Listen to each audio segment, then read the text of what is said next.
Week 5 of tennis season is in the books. We just finished the 500 tournament in Abu Dhabi, the 250 men's tournament in Montpellier, two 250s for the women's in Transylvania and Ostrava, and also some Davis Cup action. So here's the recap. Let's start with the finals. The first final to mention is WTA Ostrava. It was a 250 final in the Czech Republic where Katie Bolter was able to defeat Korpach in 3 sets. And this one lost the first set in a closely contested matchup in the first set, but was able to win the second and the third rather convincingly. Good win for Katie Bolter and a good title for her. Then in WTA Transylvania, hometown hero Kirstea was able to defeat Emma Raducanu and the 1 seed in the final in Romania. Kirstea bageled Raducanu in the first and won 6-2 in the second. Pretty convincing all around. Good win for Kirstea. Then in the big 500 tournament of the week, how about Bejlik defeating Alexandrova in the final, getting the first set in tiebreaker and defeating Alexandrova 6-1 in the second set. Great win for the youngster from the Czech Republic in Bejlik, and a fantastic win in this. Wonder if this will propel her season forward. It's got to fill her with confidence. Excellent work from Bejlik. An awesome title for her in a big 500 tournament that had a little bit of an underwhelming 500 field, but nonetheless, still a great tournament win for Bejlik. And finally, for the men's, Felix Auger-Aliassime turns around that tough Australian Open with a good indoor hardcourt win, tournament win in ATP Montpellier 250, defeating tough, always tricky opponent Adrian Mannarino in the final. That second set did get a little dicey, did go to a tiebreaker, but Felix was able to get it done. And now this is a plot that shows two things. First thing is horizontally across, we see the players in their strength of schedule for the last week. So basically, the quality of their opponents. So, for example, we look at players such as Sarah Bejlik or Haley Baptiste. Those are two players that had to face difficult opponents in their matches, versus someone like Deanna Perry, who had an easier run in her matches. Now, going vertically from top to bottom is basically how the players played. So once again, Sarah Bejlik, but also Sorana Cirstea and Katie Bolter. Those are examples of players that played very, very well in the tournaments versus players such as Adrian Mannarino or Haley Baptiste, who while they may have won matches, weren't as dominant in their wins. Didn't control and didn't control the stat sheet of the matches. So I think it's just an interesting plot to see. One of the biggest things for me in this plot is to see the players that played well and faced good opposition. And the one that is off the charts in this one is Sarah Bejlik. She had a pretty difficult path in towards her title. This is no surprise either. With her playing at WTA 500, of course, the field's going to be stronger in that event than a 250 would. But yeah, Sarah Bejlik's definitely someone of note here. I think this is a very interesting plot. We see the four title winners in FAA, Katie Bolter, Kirstea, and Bejlik, all in the upper part of the performance index, which is not surprising. We see Katie Bolter's strength of opponent was easier than that of Kirstea, Bejlik, and Felix, but her performance index was higher than that of FAA, for example. And also something to mention, like if we look at Deanna Perry as well, her strength of opponent was lower than that of some other players in the tournaments. So I think it's important to match not only how a player plays, but also who they play. So this is just one example. I'm trying to combine those two things. This is just one plot of two values, and it's not the end all be all, but I think you can learn some information based on a plot like this one. So from here on, the next thing I'm going to do is I'm going to rank the 10 players that I thought had the best tournaments this week. So this will be not including Davis Cup. I decided to separate the Davis Cup from this. Now there's nothing really there's no real rhyme or reason for why I decided to do that, but kind of the idea was that I wanted Davis Cup is more of a team competition. I wanted to keep that team spirit and really focus on the individual teams. So I'll get to that later. But for now, I'll just focusing on the tournaments of in Montpellier, in Ostrava, in Transylvania, and Abu Dhabi. So to start, coming in at number 10. Oh, so you know what? Got to mention some honorable mentions, of course, first. So some honorable mentions. We're gonna have one man, one woman, and the two honorable mentions we're gonna have is going to be first one's gonna be Tamara Korpach, made a final, won four matches, lost in that fifth to Katie Bolter. She just missed out on the top 10, defeated Arango, two seed, and also defeated number six seed Katie McNally as well, before defeating Gianna Perry in straight sets. She didn't drop a set until the second set of the final. Yeah, really good tournament for Korpach. And then another player I wanted to mention was Luca Nardi. Straight sets Basilashvili in the first, defeated Flavio Cobolli in straights in the second, and really dominates that head to head before losing to Martin Dam in a closely contested tiebreaker in the second set. These are two players that just missed out on the top 10 for this week.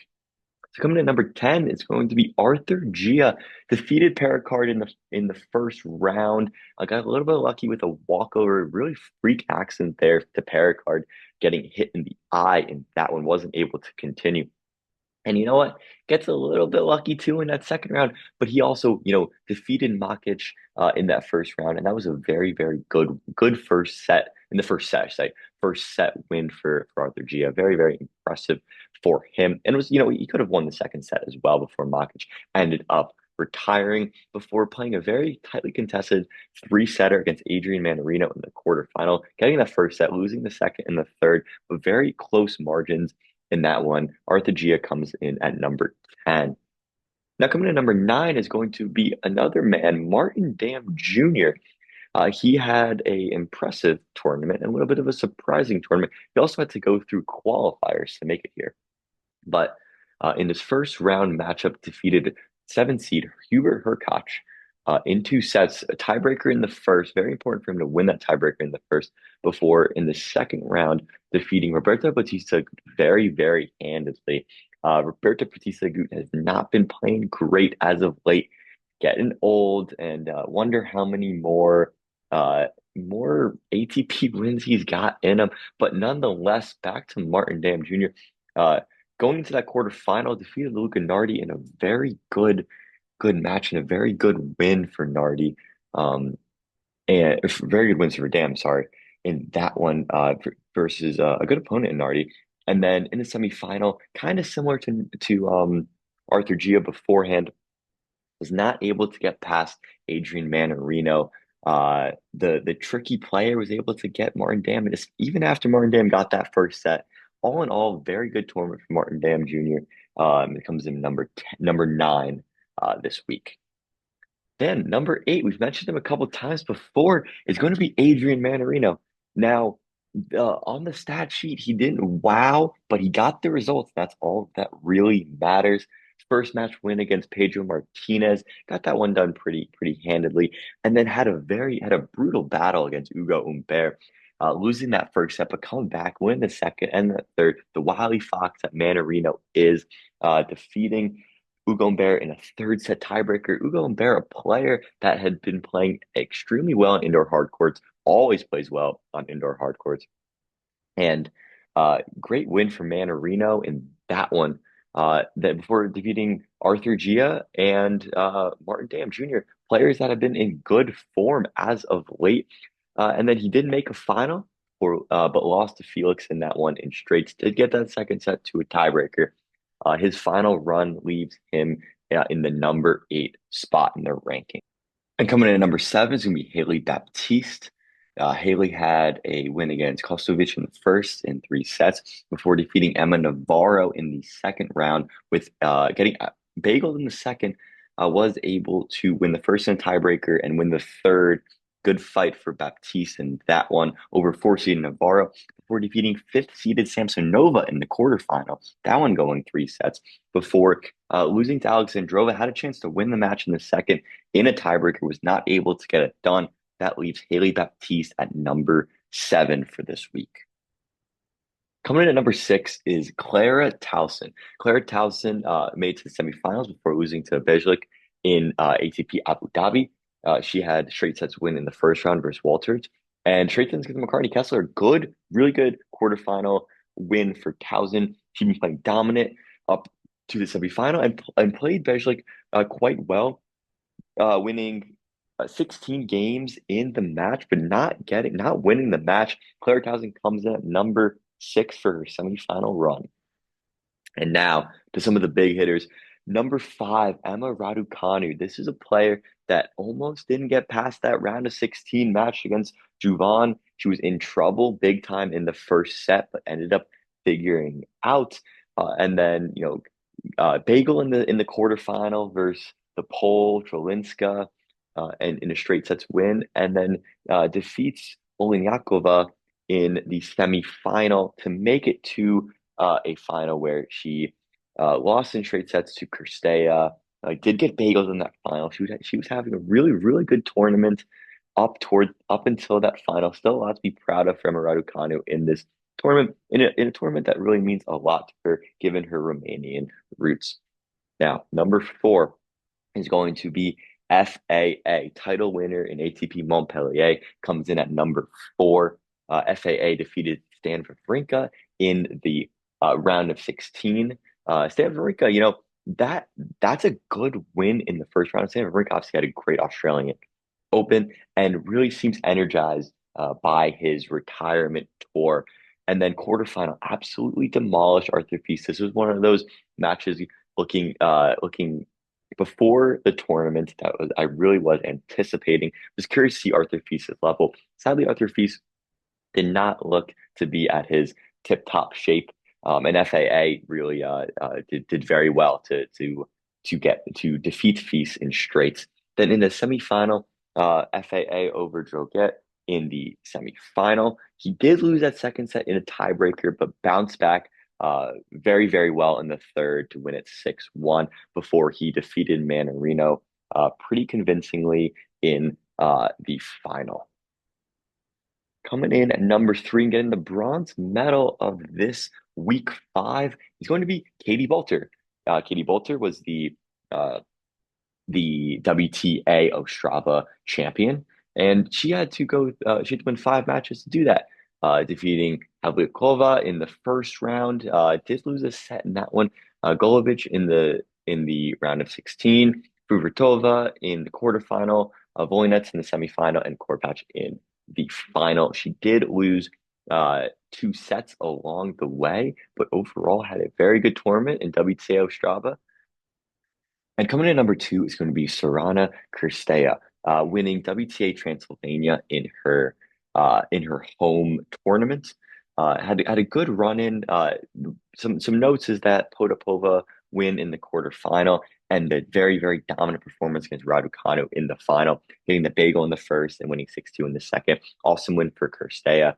And great to see her bounce back after stirring the pot a little bit over there in Australia with Osaka.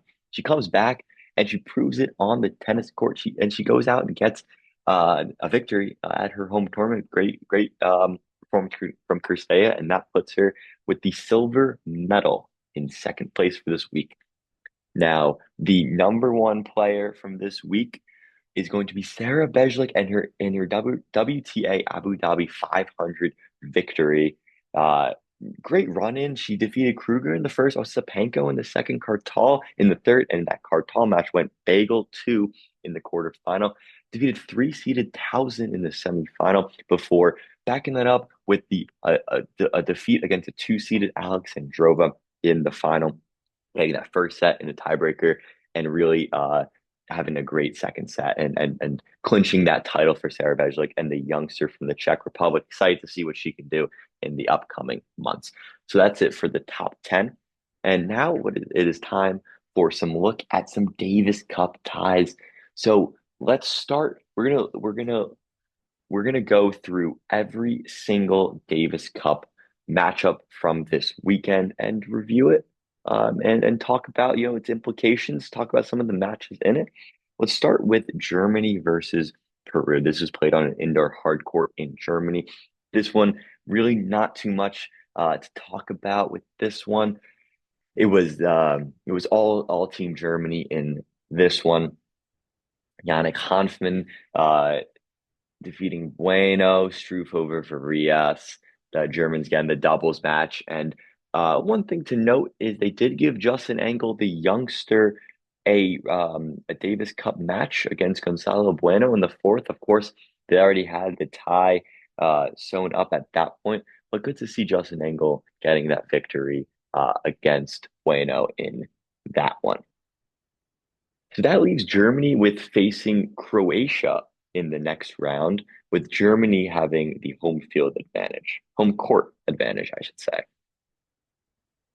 Next one. Now, this one was a surprise. Ecuador 3, Australia 1, and Australia didn't get one until the fourth match of the tie. Hijikata can't get it done in the first. Duckworth can't get it done in the second. Hijikata and Thompson in doubles can't get it done. They lose a tie right there. Jason Kubler gets a consolation victory against Emilio Camacho. Excellent win for Ecuador. This one, it was being played in Ecuador, being played on outdoor clay. Could be a little bit tough and was tough for the Australians. And Ecuador will go on and face Great Britain in the next round of the Davis Cup in September, with Great Britain having the home court advantage. The next match is going to be Belgium 4, Bulgaria 0 on indoor clay in Bulgaria. Rafael Collignon gets it done in the first match. Alexander Blocks gets it done in the second. Got a little dicey in that second match, especially in that first set. And then this tie was sewn away with the doubles win for the Belgians before Collignon adds insult to injury with making it 4-0 for Belgium. This was not a surprise. Really, Belgium has a very fantastic Davis Cup team and tends to bring their best in this one. Even though no Zizou Bergs in this one is of note, and I mean obviously no David Goffin as well, but it's been a little bit since we've seen David Goffin play at his best. Belgium will face Austria in a very interesting tie in September in Austria. Next is going to be India over the Netherlands. India 3, Netherlands 2. This was played in India, and India got a huge home tie win. Didn't start out good for India, where Gaëtan Udin was able to defeat Sumit Nagal in the first match.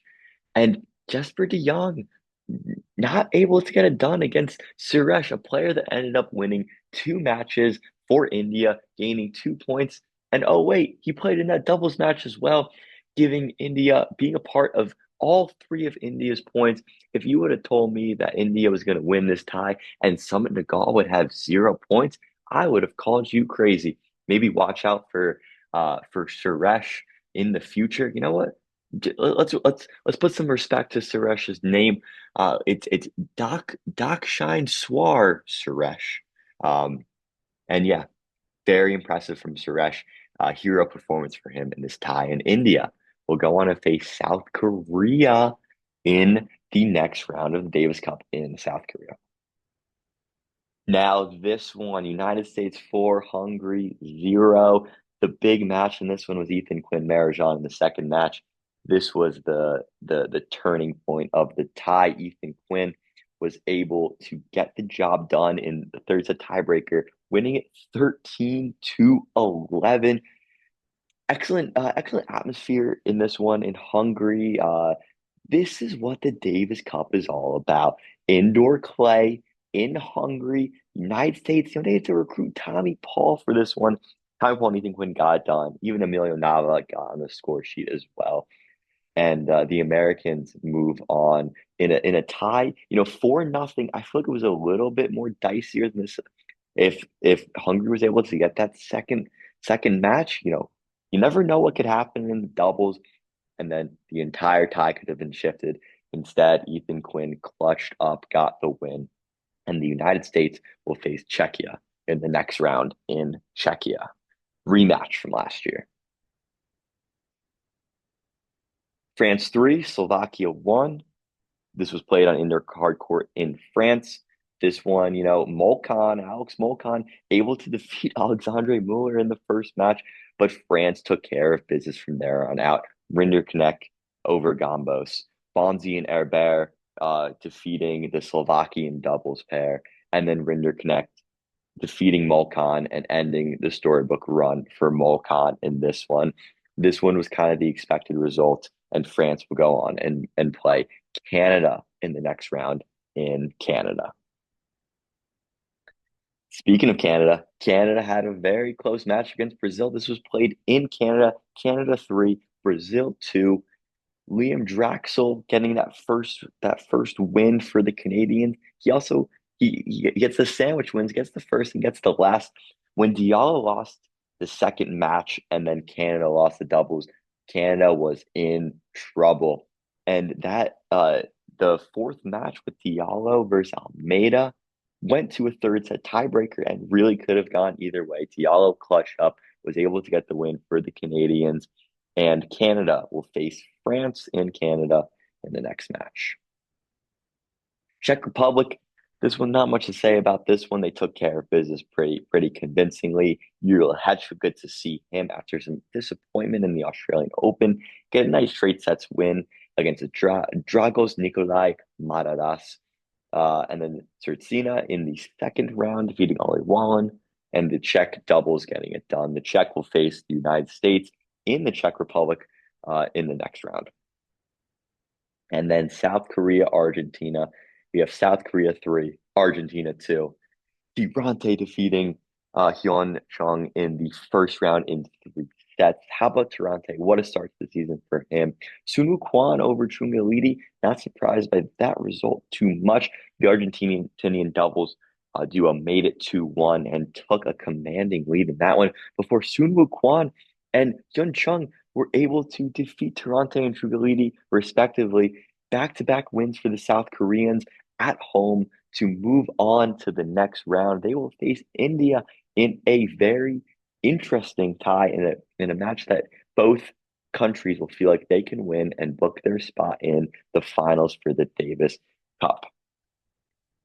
Next, Austria 3, Japan 2, defeating Japan in Japan. Often not able to get it done against Watanuki in the first. Rodionov over Mochizuki, very important win for the Austrians in that one.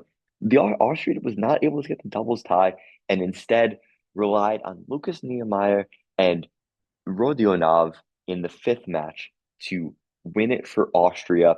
And Rodionov tying a bow on the tie with a bagel in the third set, fifth match decider of the tie. Austria will face Belgium in Austria in September. In a tie that I expected to be a little bit tricky for Great Britain, they had no concerns. Jack Draper back from injury, straight sets in the first. Norrie defeating Budkov Kier in the second match in straight. Kind of expected Budkov Kier to play a little bit more competitively in that one. In the doubles match, Cash and Glasspool able to get it done. And then the fourth match, Budkov Kier, make it 0 for 3 for him in the Davis Cup this weekend, losing to Jacob Fernley in the final. Great Britain will face Ecuador in a match that they definitely will feel good about in Great Britain against Ecuador in September.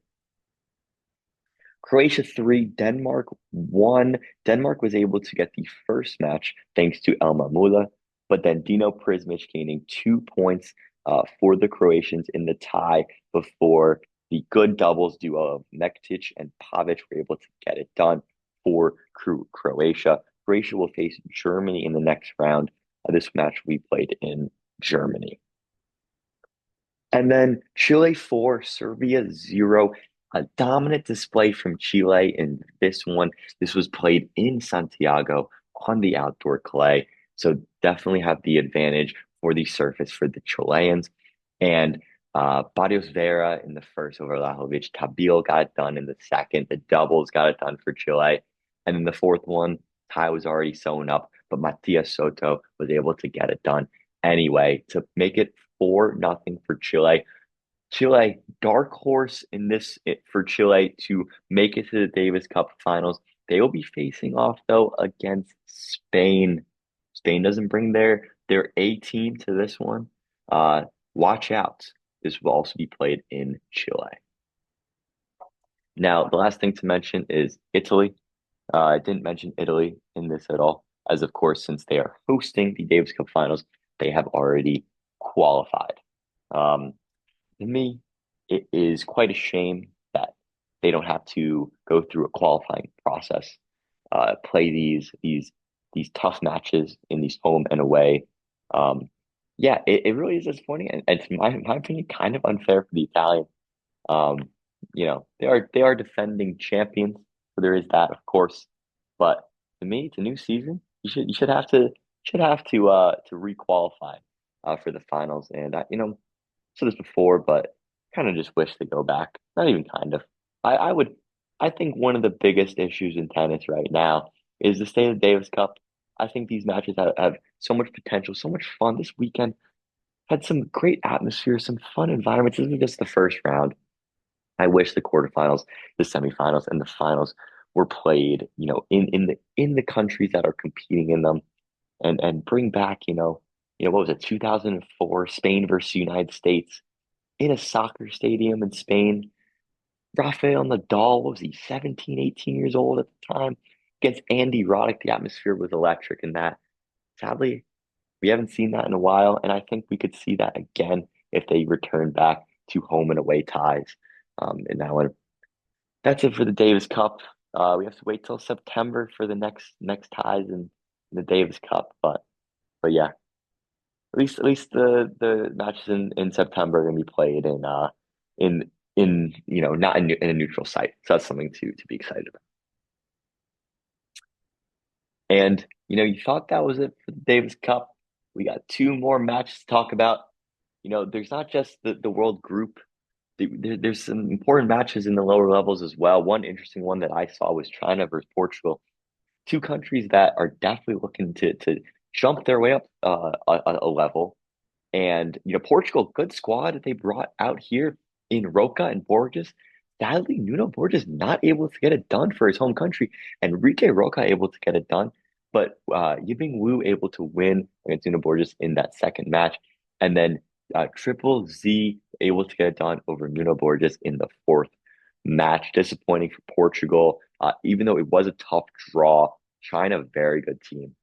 So, good win for China. This was also played in China, but Nuno Borges got to be disappointed in his performance. And then another interesting one was Kazakhstan, Monaco, another country. These are China, Portugal, and Kazakhstan are all teams that definitely have the quality to be in the world group. However, they were not, and they were in the lower divisions. And Kazakhstan losing to Monaco, a little bit of surprise. Of course, Bublik getting that first win before, and then Valentin Vassro over Shevchenko. Now that one, isn't necessarily all that surprising. However, Vassro defeating Shevchenko with a bagel in the first, and then defeating him in straight sets, that's a little bit surprising. Monaco was able to get the doubles in a match that Bublik played, and to be honest, standout matches of the entire Davis Cup. I'm even talking world group here. Is Bublik Vassaro, with Vassaro defeating Bublik in two tiebreakers in both the first and second set, getting a huge win for Monaco as Monaco tries to qualify themselves for the world group for the Davis Cup for next year. Okay, now we switch our attention towards this upcoming week 6 of the ATP and WTA seasons. We have 3 tournaments for the men, 1 tournament for the women. The women have WTA Doha, and the men have ATP Dallas, ATP Rotterdam, and ATP Buenos Aires, with Rotterdam and Dallas being 500s and Buenos Aires being a 250. Now, we will be focusing right now on the men's side, the men's tournaments, and going to be mentioning some players that have decided to skip this week. We start off with everyone in the top 5, that being, of course, Alcaraz, Sinner, Djokovic, Zverev, and Musetti. Musetti is of note because he missed out he missed out on a possible semifinal berth because of that injury, and he's going to be out for a little bit now. We'll be missing the Golden Swing in South America. But we will be seeing the top three. We'll be seeing Sinner, Alcaraz, Djokovic in a 500 tournament in Doha next week. Something definitely of note. Zverev instead will be playing in Acapulco, and he definitely has to be a favorite in that one. Some other players missing from this week are Jack Draper, Casper Ruud, Andre Rublev, and Jakub Mensik. Jakub Mensik, not surprising given his injury in the Australian Open, but the others a little bit surprising. Draper obviously coming back from his injury, did play in the Davis Cup, of course, but for Draper, maybe taking a little bit slow on the way back from injury. Doesn't want to rush things too much. Ruud also, this one isn't surprising at all either for Casper Ruud because of his wife giving birth recently. So yeah, obviously congrats to Casper and his wife. And then Andre Rublev missing. This one is a surprise because Rublev, has had success in these 500 tournaments, of course, in the past. He used to be known as a 500 level merchant. Him skipping this week, interesting. And then Yuri Hechka, Valentin Vachereau, and Thomas Makic also missing this week. These are also quite surprising given that Lehechka and Vachereau had just played Davis Cup, and Makic had just played ATP Montpellier. This one is less interesting because Makic, of course, had the injury in Montpellier, so probably wants to play it cautiously in this one. But Lehechka and Vachereau go in Davis Cup, not backing that up with in ATP 500 or 250 tournament, even though I would have expected them to play probably Rotterdam, but they skip out on it. This week we have two 500 level tournaments, one in Dallas, one in Rotterdam. And I always find it interesting when ATP schedules two 500s on the same weekend. I always find it interesting to see who plays in which event. So this is going to be an attempt to try to determine which tournament is stronger. Are they close in strength? And yeah, basically the overall strength of the field in these tournaments. So I prepared this density graph. Now it might look a little bit confusing at first, but really it's not too confusing. And so the red curve is going to be from ATP Buenos Aires, so the 250. First thing I want to note from the red curve specifically is how you see all the way to the left, it's having a higher value, a higher density. Now, having a higher density basically means you have more players in this range. So the x-axis, so going horizontally, basically from left to right. The further right you are, the better player you are. The further left you are, the worse player you are. The way I determined this is through a combination of ATP ranking, tennis abstract ELO rating, tennis abstract ELO rating by surface, and also a form metric that I create in-house that really looks at the last 5 weeks that they've of the season really. So thinking about their form in the last month and a half or so. So we look at Buenos Aires and we see a lot of players that on towards the left. We have a high density there, meaning there's more players around that are not as good. Compare that to Rotterdam, where we're seeing a higher density for Rotterdam all the way to the right, even when compared to that of Dallas. So what I see here is that Rotterdam has better top players playing compared to Dallas. But then if we look at the middle of the graph, kind of right by the zero marker on the x-axis and the horizontal axis, we see Dallas having a high density. So basically, what this graph really shows is that Dallas has a lot of solid players, a lot of players that are going, ranks probably closer to around your 30 to your 80th in the world. That kind of territory of player versus Rotterdam, which is more focused on the top 30, top 20 of the ranking. So they have more of the top players, while Dallas has more of a concentration of the good, but not necessarily great players. We can also kind of see this as it kind of tails off both of the charts off to the left, with Dallas's chart always um, higher than that of Rotterdam. And in general, the Dallas chart is a little bit skinnier at the top, meaning the variance for the players that are playing ATP Dallas is a little bit less than Rotterdam. Now, I am splitting hairs a little bit here because, in general, the Dallas curve and the Rotterdam curve are very, very similar. This, of course, is no surprise. What I really see out of this graph is that the two tournaments are quite similar in strength, with Rotterdam just having a little bit more of those top players compared to Dallas, and Dallas maybe having, a little bit of a stronger of a midfield at this tournament. So what does that really mean for the tournament? Is that expect one of the top seeds to win in Rotterdam, as there's just a few more. The top seeds are a little bit stronger than that in Dallas, and don't necessarily be surprised if a um, midfield player makes a little bit more of a run at ATP Dallas. Now, of course, another thing to note is how Buenos Aires 250 tournament, this again is of no surprise. There's not really anything all that surprising from this graph, but Buenos Aires at 250 tournament is more skewed to the left. And the dotted red line, that denotes the average for each of the tournaments based on this strength of this strength of player metric. So Buenos Aires is average, the average strength of the player in Buenos Aires is less than that of Dallas and is less than that of Rotterdam. Something of note as well is that the Rotterdam average is higher than the Dallas average. So the average player at Rotterdam is stronger than the average player in Dallas. But I mean, it is a very, very slim margin. In the end, the fields in Dallas and Rotterdam are very, very similar, in my opinion. All right. And now to the women's side and a big 1,000 tournament in Doha. We have some early week six results. There's some very interesting results from Sunday and Monday.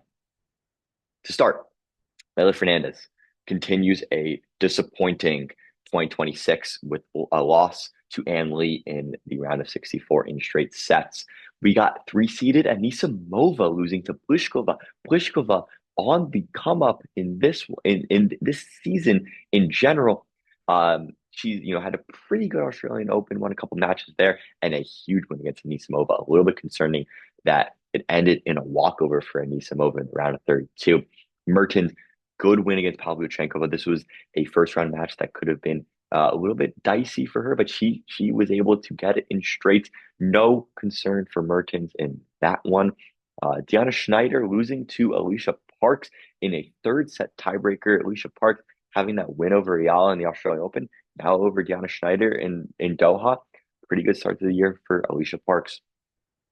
Magdalena Fresh over 13th seed Samsonova, another one that went to a third set tiebreaker. And obviously great player in Magdalena Fresh, tough opponent for Samsonova to have to face the first round, especially as a seed at Doha. And Magdalena gets it done. And then Raducanu, after a strong WTA Transylvania, does not get it done versus Osorio in this one. Wins the first set pretty convincingly, but sadly ends the third set in a walkover. Disappointment for Raducanu. And then, as we turn our attention to some of the early ATP results, let's start with Ugo Humbert over Daniil Medvedev. This is actually one that I called in the predictions for ATP Rotterdam. And Ugo Humbert, obviously incredible indoor hard court player, and defeats Medvedev. Got that first one in a tiebreaker, and that was really, the pivotal moment of the match. Ugo Humbert, as they end up going, symmetrical 6-3, 3-6 to finish out the match. Watch out for Ugo Humbert in this tournament. If he catches fire on the indoor hard court, he's proven it before. He's done it at the Paris Masters before, and didn't go all the way, made it to a final there. But yeah, Ugo Humbert, not someone you really want to be playing this week, in my opinion. And there hasn't been that many results as of yet. But one I also wanted to mention was Drummond Munar over Budkov Kjær. Budkov Kjær had a disappointing Davis Cup for Norway last week, and maybe some fatigue from those matches set in this one, losing straight sets to Munar. Not a surprise that Munar won this one. He tends to play well on fast, hard courts. Um, and is a good hardcore player in general. Budkov Kjær, just I expected a lot from him heading into 2026, and he hasn't really put it together yet. So still have to wait for Budkov Kjær on that one. And this isn't a result, but it's a match that I'm looking forward to, and it's Michael Zhang versus Seb Korda in the round of 32 rematch of their Australian Open matchup. It's gonna be very interesting playing in front of the home fans in Dallas. This is definitely a match to look out for in the future. And yes, so that's it for this week six preview, but also the week five finals recap for this week. Some really cool action all across both WTA and ATP, and even some Davis Cup action as well. We got two 500 tournaments and then 1,000 this week. So a lot to be excited for in part of the tennis calendar can be overlooked at times, as certain players go down to South America, play some clay. The tour gets fractured a little bit. We have people in North America, people in South America, people in Europe, Middle East, all everywhere, but there's still some fantastic matches to be played as well. And of course, we got a Master Series event in Doha for the women. So a lot of intriguing matches upcoming in week six.